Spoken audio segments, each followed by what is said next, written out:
Hi guys, hope you're well. I've just come from an NOF Energy event this morning and it was all to do with how you help UK companies in the NOF membership to expand to new markets, but especially the Middle East. And actually it was a very good event, so thank you to Joanne Lang for actually hosting it. But actually what was a great kind of 2, 3, 4 hours worth of content, some of it was very detailed. I know for LinkedIn obviously it's probably too much, and what I'm going to try and do is distill it down to my own kind of 2-3 minutes to really help you get the value, but also kind of share some of the contacts and links. So first speaker was a guy called Ed James from a company called Mead. This was like really spot on. It was great market intelligence for what countries, what it's like to do business, the sectors, the tender process, the projects, who are the clients, who are the contractors, and actually it was very impressive.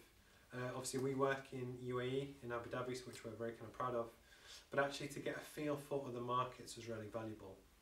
In my own opinion, not to paraphrase Ed, but you have Kuwait, quite good, but actually unless you speak Arabic and it's very cost competitive, it's very difficult to break into. Saudi, again, very good, but it's such a big country, apparently the size of Western Europe. Good, but again, as a new starter UK SME export, it might be a difficult one. Oman, so-so. Qatar, not a huge amount of projects going on at the moment, which leaves Dubai very good. A lot of work going on with Expo 2020, new airports, new infrastructure, but not necessarily oil and gas, which kind of leaves, unless I've forgotten anything, Abu Dhabi, which is what we certainly saw as our first market entry to the region. Fantastic projects, very good to do business, very good relationships.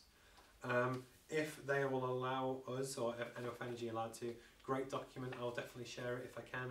But if you ever have any questions about you're looking to expand to a new market, give me a shout, I'll definitely answer, or please write in the kind of comments below. The next presenter was a lady who was going to talk about agency and some of the offers there, which I'll kind of touch on. And then actually the final speaker was myself, and I was asked to give a case study as a company who have been through the process. So Nortec, we have just passed $1 million turnover mark in the UAE, which is fantastic for us. And actually to go from a standing start, December 2014 through to now, is a great case study that they asked us to present on. But something that I was very keen to do, I didn't want to just say, look how good we are, we're very great.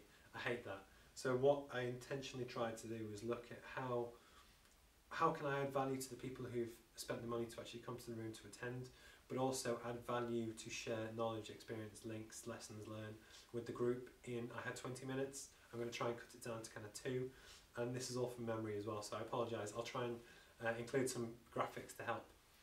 So why export? I think it's quite obvious. It's all to do with how you diversify, split your risk. If you can increase your number of clients, your number of sectors and your number of geographies, it puts your business in a great place to grow. Growth is a big thing that obviously people don't do business for fun. So actually when the UK market is quiet, especially in oil and gas, which it is at the moment, it makes perfect sense. If you're going to expand anywhere, where do you go who has the most projects in the world, but also what is the easiest market entry.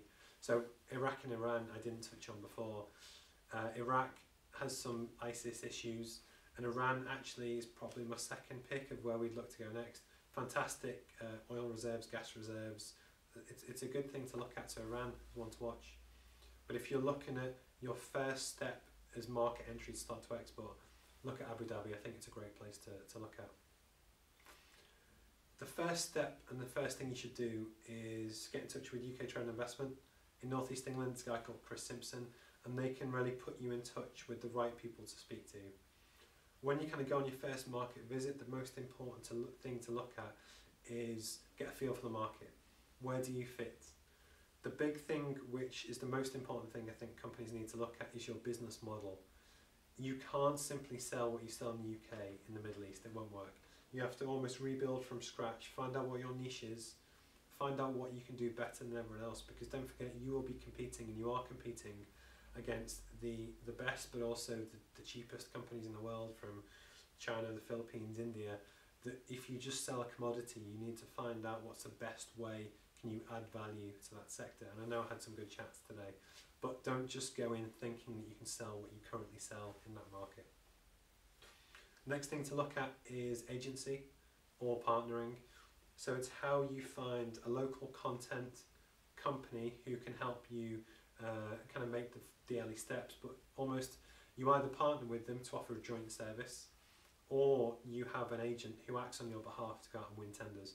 So doing BD, doing business development, what I do, that is a massive, crucial part of it.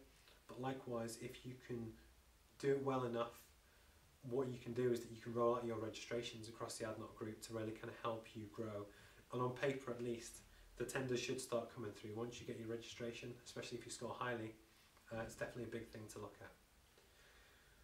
Once you kind of developed what you're selling, so be it a service business, so Nortec and Derby Nortec, we do EPC contracts, both the engineering house and the PMC, project management control, where we can act on behalf of the client to help manage other contractors.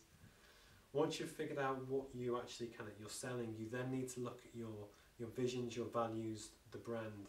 So for us, falconry is a hugely important national sport in the UAE. It's very prestigious, so we chose it as our brand, and you'll see it on some of our kind of imagery. But likewise, really trying to get across that you're credible, you have a good partner, you have good visions, values, that actually if people don't like you as a company, it doesn't matter how good your piece of kit is, they're not going to buy it. So definitely take the time to show humility, go and speak to people, be quite humble, but that will make or break your approach. Off the top of my head, that was the main thing: partnering, your product or your service, contacts, the big one, get a feel for who's there. But likewise, when you structure your trips, plan everything in advance. If you just turn up, nobody's going to be interested. So you want to make contact with different people as far as in advance as you can. UKTI's OMIS service is a great way to do that. So that is the Overseas Market Introductory Service. It's give or take 1,500 quid, but what they can do and what they will do is the British Embassy will ring your prospective clients on your behalf and set up meetings. And if people get the phone call from Joe Bloggs Limited, they're probably not bothered. If they get a phone call from the British Embassy, our two countries go back a long way. That actually does have a lot of weight. So if you're looking to break into a new market, 100% get in touch with the team, and I can give you some contacts if you want to help you do that. Definitely look at it. Contact people. I wanted to give a shout out to Tracy Chandler at Emirates. Emirates do a fantastic service for us to really help us to bring the two countries together. Within the space of a 15-minute taxi ride, then a 7-hour flight, I can be in Dubai this evening. That actually, it makes doing business there so much easier, and we're a big fan, so thank you, Tracy. Anything else? NOF Energy have a whole series of events and visits booked, so definitely get in touch and keep track of what they're doing. I can't think of anything else, but basically, on a very basic level, if you are looking at the UK or to expand from the UK market, if you work in any pretty much energy sector, look at the UAE, look at Abu Dhabi. There's a big growth in petrochemical, so actually some of the downstream products, and a lot of the reason why companies are starting to do this is that they can maintain and retain more of the value in their country. So actually if you have experience in UK upstream oil and gas as we do, but also downstream chemicals, utilities, it's a big sector, it's a big growth sector, so definitely something to look at. Relationships, get in touch with the right agent, go and speak to people, just be nice, go out there, give it a crack, and I promise you won't regret going through the process, but just make sure that if you do it properly. My name's Steve. I would love to hear kind of more of your tips, your advice. What have you found? Did you find that it's terrible, it's good, it's bad? Give me a shout and let me know, and I'd love to kind of hear your thoughts. Thanks a lot, bye.